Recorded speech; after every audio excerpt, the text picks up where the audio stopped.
മാത്ര എന്ന ചിത്രത്തിലൂടെ മലയാളികളുടെ പ്രിയങ്കരിയായി മാറിയ താരമാണ് മീര വാസുദേവ്.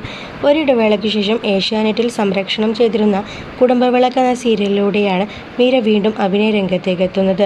പിന്നീട് സീരിയൽ പ്രേക്ഷകരുടെ പ്രിയങ്കരിയായി മാറിയ നടി ഇതേ സീരിയലിന്റെ ഛായാഗ്രാഹകനായിരുന്ന വിപിനെ വിവാഹം ചെയ്യുകയും ചെയ്തു. മീരയുടെ മൂന്നാം വിവാഹമായിരുന്നു ഇത്. ഇപ്പോൾ മിനി സ്ക്രീനിൽ സജീവമാണ് മീര വാസുദേവ്.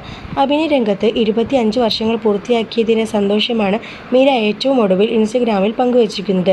2025 ഈ വർഷം എനിക്ക് വളരെയധികം പ്രത്യേകത നിറഞ്ഞതാണ്. ഒരു നടിയും കലാകാരിയും എന്ന നിലയിൽ ഞാൻ 25 വർഷങ്ങൾ പൂർത്തിയാക്കുകയാണ്. ഈ കാലയളവിനുള്ളിൽ നല്ലൊരു അഭിനേത്രിയും ടെക്നീഷ്യനും കമ്മ്യൂണിക്കേറ്ററും ആകാൻ ഒരവസരം ലഭിച്ചതിൽ ഞാൻ അങ്ങേയറ്റം നന്ദിയുള്ളവളാണ്. എൻ്റെ എല്ലാ പരാജയങ്ങൾക്കും നിരാശകൾക്കും റിജക്ഷൻസിനും അങ്ങനെ എല്ലാത്തിനും നന്ദി.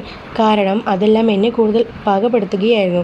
എന്നെപ്പോലെ തന്നെ നിങ്ങളെല്ലാവരും അനുഗ്രഹീതരായിരിക്കണമെന്ന് ഞാൻ പ്രാർത്ഥിക്കുന്നു.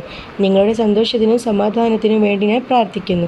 നിങ്ങൾക്കും നിങ്ങളുടെ കുടുംബങ്ങൾക്കും ആഗ്രഹിക്കുന്നതെല്ലാം നേടാൻ കഴിയട്ടെ എന്നാഗ്രഹിക്കുന്നു. എല്ലാവർക്കും വിഷു ആശംസകൾ. മീര വാസുദേവ് ഇൻസ്റ്റഗ്രാമിൽ കുറിച്ചു. മീരയുടെ ഭർത്താവ് വിപിനും പുതിയ പോസ്റ്റിന് താഴെ കമൻറ്റുമായി എത്തിയിട്ടുണ്ട്. എൻ്റെ രോഗം എന്നാണ് വിപിൻ പോസ്റ്റിന് താഴെ കുറിച്ചത്. എൻ്റെ ജീവിതം അനുഗ്രഹീതമാക്കുന്നത് നീയാണ്. എൻ്റെയും ഹരിഹരിയുടെയും ജീവിതത്തിൽ ഏറ്റവും വലിയ സൗഭാഗ്യം എന്നാണ് മീര ഇതിന് മറുപടി പറഞ്ഞത്.